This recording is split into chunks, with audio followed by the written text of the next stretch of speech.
Avatar Meher బాబాకి జై. మెహర్ పరివార సభ్యులందరికీ హృదయపూర్వక జై బాబా. ఈ రోజున మనం అవతార్ పురుషుడు అంటే సాక్షాత్తు భగవంతుడే అని విశ్వసిస్తున్నాం కదా. అయితే అవతారుడు మామూలు మానవుని వలె కనిపించుతున్నప్పటికి కూడా ఆయన చేసే ప్రతి కార్యం కూడా విశ్వంలో ఉన్న ప్రతి జీవికి కూడా ఆయన చేసిన పని యొక్క ఫలితం అందుతుందన్నమాట. అదేంటో ఊరినే ఒకసారి తెలుసుకుందాము. ఇప్పుడు ప్రస్తుతం మనం 1929లో బాబా చేసిన ఈ సామాన్య మానవునిలాగా కనపడేట్టు చేసిన పని ఎలా పనిచేసింది అనేది, ఎలా దాని ఫలితం అనేది మనం తెలుసుకుందాం ఈ రోజున. ఏంటంటే 1929లో మెహర్ బాబా మే నెల 10వ తారీఖున తన యొక్క మండలి సభ్యులతో కలిసి బస్సులో మన్మాడ్కి వెళ్ళి అక్కడి నుండి ఢిల్లీను అలహాబాద్ ఎక్స్ప్రెస్ రైల్లో హరిద్వార్కి వెళ్తున్నారనమాట. అయితే కొంత దూరం వెళ్ళినాక ట్రైన్ ఆగిపోయింది. ఎందుకంటే ఖండవా అనే గ్రామం దగ్గర ఒక వ్యక్తి అంటే మగ అతను అనమాట రైలు ప్రమాదానికి గురయ్యాడని ఇంకా ట్రైన్ ఆపేశారు. అక్కడ కూడా ఎవరికో ప్రమాదం జరిగిందని చాలామంది గుమిగూడారనమాట వచ్చి. ఏంటి ఏమైంది, ఏదైనా ప్రాణహాని లేకపోతే మామూలుగా దెబ్బలే అన్నట్టుగా. అయితే అందరూ ట్రైన్లో చాలామంది వీలున్నంత వరకు దిగి వెళ్ళారు. అదే సమయంలో మెహర్ బాబా ఏం చేశాడంటే తన కోసం తొందరగా వెళ్ళి పప్పును అన్నం తీసుకురమ్మని జగన్ మాస్టర్ని పిలిచారనమాట. జగన్ మాస్టర్ అంటే ఎక్కువగా మెహర్ బాబాకి పప్పును అన్నం ఎక్కువగా ఆయన చేత చేపించుకుంటారు. బాబా సైకిల్తో చెప్పారు తొందరగా వెళ్ళి తీసుకురమ్మని. అయితే జగన్ కూడా అలాగే అన్నాడు, కానీ తన మనసులో ఇలాగ అనుకున్నాడు. ఏమనంటే ఒక వ్యక్తి ఏమో ప్రమాదానికి లోనై ఉంటే అందరూనేమో చూస్తానికి వెళ్తున్నారు, ఇక్కడేమో భగవంతుడు అంటున్నాడు. ఈ భగవంతుడికి ఏమో ఆకలి వేస్తుంది, తినడానికి ఏమైనా కావాలంటున్నాడు. ఇలాంటి సమయంలో తినాలనే ఆలోచన అసలు రావడం ఏంటి, ఇంత దయలేని వాడా ఇతను అని మనసులో అనుకుంటున్నాడు అనమాట ఎవరో జగన్ మాస్టర్. సహజంగా అంటారు వెళ్ళి చూసిరా ఏమైందో అంటారు, కానీ బాబా ఏమన్నారు, నాకు తొందరగా వెళ్ళి పప్పు అన్నం తీసుకురమ్మని చెప్పారనమాట. అందుకని మనసులో ఇలాగ అనుకున్నాడు, ఇంత దయలేని వాడా ఈ భగవంతుడిని. ఈ ఆలోచనలతో మనసు నిండి ఆయన జనసందోహాన్ని తప్పించుకొని వెళ్ళి అన్నం తేవడానికి ఆలస్యమైంది. మరి జనం రాస్తాలో ట్రైన్ పట్టాల మీద ఉండి వాళ్ళని తప్పించుకుని వెళ్ళాలంటే బాబా చెప్పిన టయానికి కొద్దిగా ఆలస్యంగా వచ్చాడనమాట. అయితే ఈలోగా బాబా కూడా చాలా అటు ఇటు తనకి ఏమి ఆందోళనగా ఉన్నట్టుగా తిరుగుతూ గుస్తాజీని వెళ్ళి చూసిరా, జగన్ ఇంకా రాలేదేంటని గుస్తాజీని పంపించారు. అయితే అప్పుడు గుస్తాజీ వెళ్తున్నాడు, ఈ జగన్ వచ్చాడనమాట. రాగానే ఎందుకని ఆలస్యమైందని మెహర్ బాబా కోపంగా సైకిల్తో అడిగారనమాట. అప్పుడు బాబా అతను ఏం చెప్పలేదు, అతను తీసుకొచ్చిన అన్నం తింటున్నాడు అనమాట మెహర్ బాబా. అప్పుడు మళ్ళీ జగన్ మనసులో ఇలా అనుకున్నాడు, ఏంటి అక్కడ ఒక పక్కన ఒక వ్యక్తి యాక్సిడెంట్ ప్రమాదం జరిగి చావు బతుకుల్లో ఉన్నాడు, ఇక్కడేమో ఈయన అంత ప్రశాంతంగా అన్నం తింటున్నాడు, ఇంత దయ లేకుండా ఉంటాడా, నాకు అర్థం కావట్లేదు ఏంటి అని మనసులో అనుకుంటున్నాడు. అప్పుడు బాబా అడిగారనమాట సైగలతో, ఏంటి ఆలోచిస్తున్నావు అని. అంటే అతను ఏమి లేదు అని చెప్పాడు. అప్పుడు మెహర్ బాబా అన్నారనమాట, గాయపడిన వాని గురించి మాత్రమే నువ్వు ఆలోచిస్తున్నావు, ఒక పక్కన అక్కడ వ్యక్తి ప్రమాద స్థితిలో ఉన్నాడని, కానీ నా గురించి మాత్రం నువ్వు ఆలోచించడం లేదు. అయితే అతని గురించి నువ్వు ఆలోచించడం ద్వారా అతనికి ఏమన్నా సహాయం అందుతుందా, బాబా అడుగుతున్నారు. నా గురించి ఆలోచించడం లేదు, అతని గురించి ఆలోచిస్తున్నా, నువ్వు అలా ఆలోచించినందువల్ల అతనికి ఏదన్నా సహాయం అందుతుందా, నీ సానుభూతి ఎందుకైనా పనికొస్తుందా, అందులో ఎలాంటి సారం కూడా లేదు, నేను తినడమే నీకు కనిపిస్తుంది. నిజంగానే చూసే వాళ్ళకి అసలు ఏదన్నా బాధ కలిగే సంఘటన వింటేనే మామూలుగా ఏమీ తినబుద్ధి కాదు, చేయబుద్ధి కాదు. అలాంటిది కళ్ళ ఎదుట ఒక వ్యక్తి ప్రమాద స్థితిలో ఉండి అందరూ వెళ్ళి చూస్తుంటే ఈయన ఎంత తింటున్నాడు ఏమిటా అని నువ్వు ఆలోచిస్తున్నావు. మరి నేను తినడమే నీకు కనిపిస్తుంది, కానీ గాయపడిన ఆ వ్యక్తికి నేనేం చేస్తున్నాననేది నీకు తెలియదు. నీకేంటి, ఎవరికీ తెలియదు ఆ వ్యక్తి ఏం చేస్తున్నాడు. ఎందుకు తెలియకపోగా ఇంకా మనసులో తిట్టుకుంటాం, ఏంటి ఒక పక్కన అలా ఉంటే ఈయన ఇలా తింటున్నాడు ఏంటి అని. అలాగా మరి మీ అందరికీ తెలుసు, నా ఇచ్చలేనిదే గడ్డి పరక కూడా కదలదు. మరి సర్వము కూడా నా ఆధీనంలో ఉన్నదని నేను ఎన్ని చెప్పినప్పటికీ, మీరు నమ్మినప్పటికీ కూడా మరి మీరేంటంటే, ఏంటి ఇలాగా జరుగుతుందని అనుకుంటారు. మరి నా ఆధీనం సృష్టి అంతా కూడా నా ఆధీనంలో ఉంది. నేను తలుచుకుంటేనే ఏదైనా జరుగుతుంది. మరి నా ఇచ్చ ప్రకారమే అతనికి అలా జరిగింది. జరగబోయేది కూడా నా ఇచ్చ ప్రకారమే జరుగుతుంది. మరి నువ్వు ఎందుకని దాన్ని ఒప్పుకోవటం లేదు మనసులో? నా ఇచ్ఛానుసారం నడుచుకుంటాయే నీ ధర్మం. నీ ఇష్టాలకు ప్రాధాన్యత ఇస్తావెందుకు అని బాబా అడిగారన్నమాట సైగలతో. ఏంటి అలా జరుగుతుంది కాదు, నా ఇచ్చ ప్రకారమే జరిగింది. మళ్ళీ తర్వాత కూడా నా ఇచ్చ ప్రకారమే ఏం జరగాలో అదే జరుగుతుంది. మరి నా ఇచ్చను గురించి ఆలోచించి అలా నడుచుకోవటమే నీ ధర్మం. నీ ధర్మం అంటే నన్ను ఎవరైతే విశ్వసిస్తున్నారో నా ఇచ్చ ప్రకారం నడుచుకోవటమే మీ ధర్మం అయి ఉండాలి. మరి అలాంటిది నువ్వు నీ ఇష్టాలకి ప్రాధాన్యత ఇస్తున్నావు ఎందుకు అని బాబా అన్నారు. అన్న తర్వాత, నేను తిన్న ఈ అన్నం అతని కడుపులోకి చేరుతుంది. నేను ఇక్కడ నీ ఎదురుగుండా ట్రైన్లో అన్నం తింటున్నప్పటికీ నేను తిన్న ఈ ఆహారం అతని కడుపులోకి చేరుతుంది. అది నీవు చూడలేవు. మరి నేను అందరికీ కూడా ఒక్క విషయం గుర్తుంచుకోవాలి, మేలు చేసేవాడినని మాత్రం గుర్తుంచుకో. ఎందుకంటే ఒకసారి సేవకత్వాల భార్య కూడా నర్గీస్ బాబా దగ్గరికి వచ్చి అడిగిందనమాట. నువ్వు నన్ను నా భర్తని విడదీయటానికేనా నువ్వు ఆయన్ని చేరదీసావని. అప్పుడు బాబా అన్నారనమాట, నేను ఎప్పుడూ కూడా అందరినీ కలపటానికే కానీ విడదీయటానికి కాదు, అది మాత్రం తెలుసుకోమన్నారు. అట్లాగే ఇప్పుడు ఈయన బాబా కూడా చెప్తున్నారనమాట, నేను ఇక్కడ తిన్న అన్నం అతని కడుపులోకి చేరుతుంది. మరి నేను ఎప్పుడు కూడా అందరికీ మేలు చేసేవాడిని మాత్రం గుర్తుంచుకో. అలాగే నువ్వు ఇక్కడ కూర్చొని అయ్యో జరిగింది, అయ్యో అతనికి జరిగింది, అతనికి ఏం సహాయం బాబా చేయటం లేదా అని సానుభూతి చూపిస్తున్నావు చూడు, అది ఎందుకు కూడా పనికిరానిది. మరి నా ఇచ్చను నెరవేర్చడానికి నీ కోరికలను దగ్ధం చేసుకోవాలి. ఇది మెహర్ బాబాని విశ్వసించిన వాళ్ళు మరి ఎన్ని జన్మలు ఎత్తితే నేర్చుకుంటామో. పూర్తిగా కొద్దిగా వస్తుంది కానీ పూర్తిగా మాత్రం రావటం లేదు. మన యొక్క ఇచ్ఛను దగ్ధం చేయాలి. ఆయన ఇచ్ఛను మాత్రమే నెరవేర్చడానికే మనం జీవించాలన్నమాట. అప్పుడే నా సేవ చేయడానికి మీకు అర్హత కలుగుతుంది.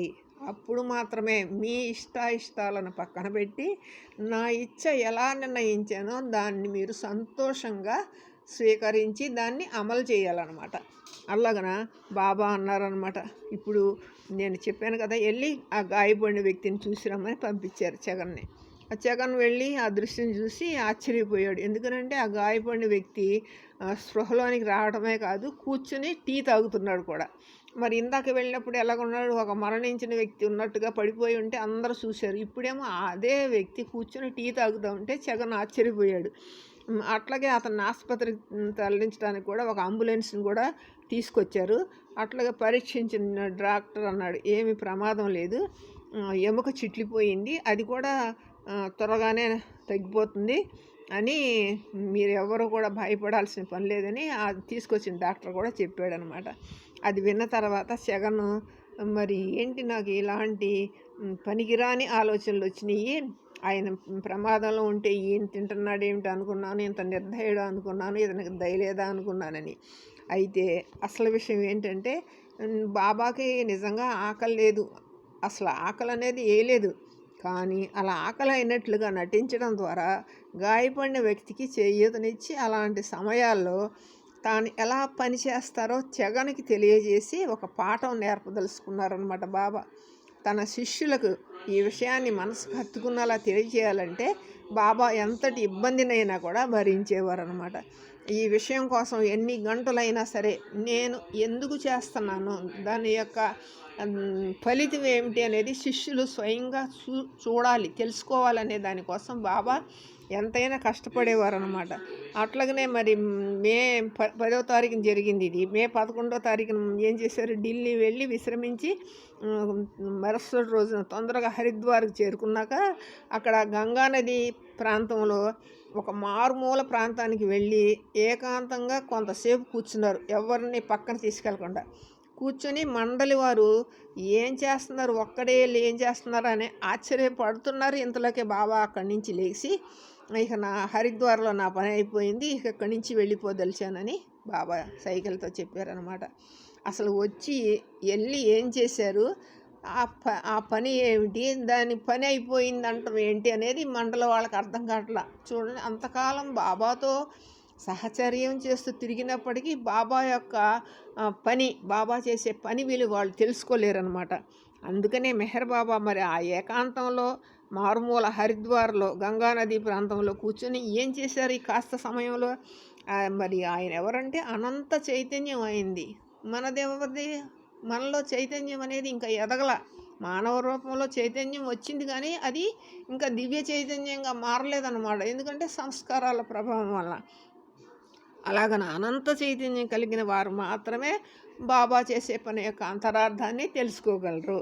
అలాగనే ఆయన ఛాయ, సృష్టి అంతా కూడా ఆయన ఛాయ. ఆయన ఈ సృష్టిలో ఏది చేసినా ప్రతి జీవి పైన, ప్రతి నిర్జీవమైన వస్తువు పైన కూడా ఆ పని యొక్క ప్రభావం ప్రసరిస్తుంది. ప్రతి అణువు, ప్రతి జీవి ఎల్లప్పుడూ కూడా ఆయన కటాక్ష వీక్షణంలోనే ఉంటాయి. అందుకని మెహర్ బాబా దర్శనానికి వెళ్ళినప్పుడు కానీ, బాబా కార్యక్రమాల్లో ఫోటోలను చూసి కానీ నా పరిస్థితి ఇది, నన్ను దయచూడు తండ్రి, మమ్మల్ని ఆదుకో తండ్రి, అసలు అన్నీ కూడా అనవసరమైన మాటలు. ప్రతి క్షణము, ప్రతి జీవి కూడా ఆయన కటాక్ష వీక్షణంలోనే ఉంటాయి. అయితే అవతారుడు మరి మానవ రూపం ధరించి వస్తే సహజంగా మానవుళ్లాగా ఉన్నాననే అనుకుంటారు. అందుకని ఆయన కార్యక్రమాలు ఎలా ఉంటాయి అంటే, విశ్వ కార్యక్రమంలో అసంఖ్యాకముగు ఆయన పనులు చేస్తూ ఉంటాడనమాట. ఈ స్థూల భూమిక అంటే మనం ఉన్న ప్రపంచం స్థూల ప్రపంచం, మన శరీరం స్థూల శరీరం. ఈ స్థూల భూమికలో ఆయన ఏదైనా ఒక ప్రత్యేకమైన పని చేస్తున్నాడంటే అది అదే సమయంలో అన్ని అంతరంగి భూమికల్లో కూడా ఆ పని అవుతానే ఉంటుందన్నమాట. అయితే సామాన్య మానవుడికి ఎలా ఉంటుంది, ఆ పరిసరాల్లో ఆ కుటుంబానికి చెందిన వ్యక్తులకి మాత్రమే సామాన్య మానవులు చేయగలరు. కానీ ఎవరు, విశ్వానికే ప్రభు అయిన అవతారుడు మాత్రం ఏది చేసినప్పటికీ కూడా అన్ని అంతరంగ భూమికల్లో కూడా ఆ చేయి పని అందరికీ కూడా అందుతుందన్నమాట. అయితే ఆయన అంతరంగ భూమికల్లో చేసే పని మాత్రం ఏం అడ్డంకి లేకుండా సాగిపోద్ది. కానీ ఈ స్థూల ప్రపంచంలో మాత్రం ఆయన పనిచేసేదానికి చాలా కష్టపడాల్సి వస్తుందన్నమాట. సునాయాసంగా జరగలేదు. ఆయన ఏ పని చేసినా స్థూల భూమికల్లో అయితే కష్టంగా ఉంటుంది స్థూల ప్రపంచంలో. అదే అంతరంగ భూమికల్లో అయితే చాలా సులభంగా అయిపోతుందన్నమాట. అందుకనే బాబా అవతారుడు అని అనుకుంటున్నాం కానీ ఆయన పనిచేయ విధానం మనం అర్థం చేసుకోవాలి. అందుకనే ఇవాళ బాగానే ఉంది, అవును నిజమే అన్న, మళ్ళీ కొంతకాలం తర్వాత కానీ కొన్ని సందర్భాల్లో కానీ మళ్ళీ అనుమానం కానీ మనకి ఏమీ కూడా కలగకూడదు. అవతారాన్ని విశ్వసించిన తర్వాత ఆయనకి తెలుసు ఏం చేయాలో అనే విషయమే మనం ఎప్పుడు కూడా గుర్తుపెట్టుకోవాలన్నమాట. సామాన్య మానవుడు ఏం చేస్తాడు, ఏదో ఒక ప్రత్యేక ఫలితాన్ని మాత్రం ఆశిస్తే చేస్తాడు. కానీ అవతారుడు ప్రతి ఒక్కరికి కూడా కేంద్రంలో ఉంటాడు, అంటే ఇరుసు వంటి వాడు అన్నమాట. అందువల్ల ఆయన ఇరుసు వంటి వాడు కాబట్టి స్థూల భూమికలో ఆయన ఏ ఒక్క పని చేసినా అది అన్ని వస్తువులకు, అందరి ప్రజలకు కూడా వివిధ రకాలుగా ఫలితాలను ఇస్తుంది. మరి నాసిక్లో బాబా కుష్ఠరోగులకి స్నానం చేపిస్తున్నప్పుడు, వాళ్ళకి సేవ చేస్తున్నప్పుడు ఫారినర్స్ వచ్చినప్పుడు వాళ్ళకి సందేహం వెలిగింది, అసలు మనం కుష్ఠ వాళ్ళని చూస్తేనే చాలా దూరంలో ఉంటారు, ఏది ముక్కు మూసుకొని లేకపోతే అసహ్యంగా మొహం పెట్టుకుని జుగుప్సు కలిగిస్తున్నారని. కానీ మరి వాళ్ళందరూ బాబా ఏంటి ఇంత ఇదిగా వాళ్ళకి సేవ చేస్తున్నారు అన్నప్పుడు బాబా చెప్పారనమాట, దీనివల్ల ఏమీ కూడా అపాయం కలగదు, ఈ వీళ్ళకి స్నానం చేయించడం ద్వారా మిగతా ప్రపంచంలో ఉన్న కుష్ఠరోగుల యొక్క వ్యాధి అంతా కూడా తగ్గిపోవటానికి అవకాశం ఉన్నది. అందుకని బాబా అంటారు, మస్తులకు కూడా స్నానం చేపించేటప్పుడు, మస్తులకి భోజనం చేపించేటప్పుడు కూడా వీళ్ళు ఎక్కువ చైతన్యంలో ఉన్న వాళ్ళనేమో సామాన్య మానవులకు అందేటట్టుగా ఆ చైతన్యాన్ని వాళ్ళకి పంపేటట్టుగా చేస్తారనమాట. బాబా చేసే ప్రతి పనికి కూడా అంతరార్థం ఉంటుంది. అది తెలుసుకోకుండా వాళ్ళకి స్నానం చేయటం, వీళ్ళకి గడ్డం చేయటం, ఇదేం పనులు, పిల్లలకి అందరికీ కూడా బట్టలు ఉతకటం ఏంటని గబక్కన తీసి పారేసినట్టుగా అంటారు. పొరపాటును కూడా అలా అనుకోకూడదు. అవతారుడు వచ్చింది ఎందుకనంటే ఈ సృష్టిలో ఉన్న ప్రతి జీవి మీద తన కటాక్ష వీక్షణాలు చూపించడానికే ఆయన వచ్చారనమాట. విశ్వంలో ఉన్నట్టి ఆది నుండి ఉన్నట్టి ప్రతీది కూడా ఆయనకి తెలుసు అన్నమాట. దైవేచ్ఛ, ఆయన యొక్క ఇచ్ఛ లేనిదే ఏది కూడా జరగదు. అందువలన బాబా చెప్తున్నారు, ఒకదాని తర్వాత ఒకటిగా వచ్చు క్రమ పద్ధతిలో మన చైతన్యాన్ని మనమే తెలుసుకోలేకపోతున్నాం అనమాట. మనకి ఇలా ఎందుకు జరుగుతుంది ఏమిటి అనే ప్రశ్నే రాకుండా ఇది అంతా కూడా భగవంతుడు నిర్ణయించిన ప్రతీదీ కూడా ఒకదాని తర్వాత ఒకటి ఎలా జరగాలో అలా జరుగుతుంది. అందువల్లనే మనం దాన్ని అనుభవించగలుగుతున్నాము. ఎక్కువగా దుఃఖం, బాధలే అనుకుంటారు చాలామంది. కాదు, మనం చేసుకున్న కర్మలను బట్టి మనకి సమస్య కానీ, ఆందోళన కానీ, సంతోషం కానీ కలుగుతుందన్నమాట. అయితే భగవంతుడు ఏం చేస్తున్నాడు, మానవునిగా అవతరించి తన సృష్టిని తానే చూసుకుంటాడనమాట. అందుకనే బాబా చెప్తున్నారు, నాకు ఒక్కొక్కసారి మానవులు చేసే పనులు హాస్యాన్ని కలిగిస్తాయి. ఎందుకనంటే బాబానే ఒకసారి తీసుకెళ్ళి చూపించారనమాట. ఎక్కడ కేరళలో వేరే ఏదో గ్రామంలో జనం అందరూ గుమికూడి ఒక అదే ఎక్కడది సమాధులు ఉంటాయి, శ్మశానం, ముస్లింల శ్మశానాల దగ్గర ఒక వ్యక్తి సమాధికి అందరూ వెళ్ళి పూలమాలలు వేసి ఆయన చనిపోయిన ఎన్నో సంవత్సరమో జరుగుతుంటే అందరూ కూడా అతనికి జేజేలు కొడుతున్నారు. అందులో ఒక వ్యక్తిని చూపించి బాబా కడుపు ఊగేటట్టుగా నవ్వుతున్నారు. మండల వాళ్ళకి అర్థం కాల. ఒక పక్కన వాళ్ళు చనిపోయిన వ్యక్తికి ఏదో పూజలు చేసుకుంటే ఈయనేంటి ఇలా నవ్వుతున్నారని. ఎందుకంటే ఎవరికి కూడా అర్థం కాదు. తర్వాత అన్నీ కూడా తెలుసుకున్నారనమాట. ఈ రుచి తర్వాత చెప్పేవాడు. ఆయన అమరదీదికి వెళ్ళినప్పుడు, మెహరాజాది వెళ్ళినప్పుడు చాలామంది మనం బాబా ప్రేమికులు ఆయన దగ్గర కూర్చొని అన్నీ అడిగేవారు. అలాగనే అలోబా కూడా చెప్పేవారు, బాలనాడు కూడా చెప్పేవారు. అట్లా వాళ్ళకి తెలుసుకున్నంతవరకు. ఎందుకని బాబా అలా నవ్వుతున్నారనే విషయం తర్వాత చెప్పారనమాట. ఎందుకంటే ఆ చనిపోయిన వ్యక్తి ఇతనే కొన్ని సంవత్సరాల క్రితం చనిపోయి మళ్ళీ అదే గ్రామంలో జన్మించాడనమాట. మరి తాను అంతకుముందు ఇక్కడే పుట్టాడు, తన సమాధి అదేనే అతనికి తెలియదు కదా. అదే బాబా అంటున్నారు, మీకు ఎవరికి తెలియదు.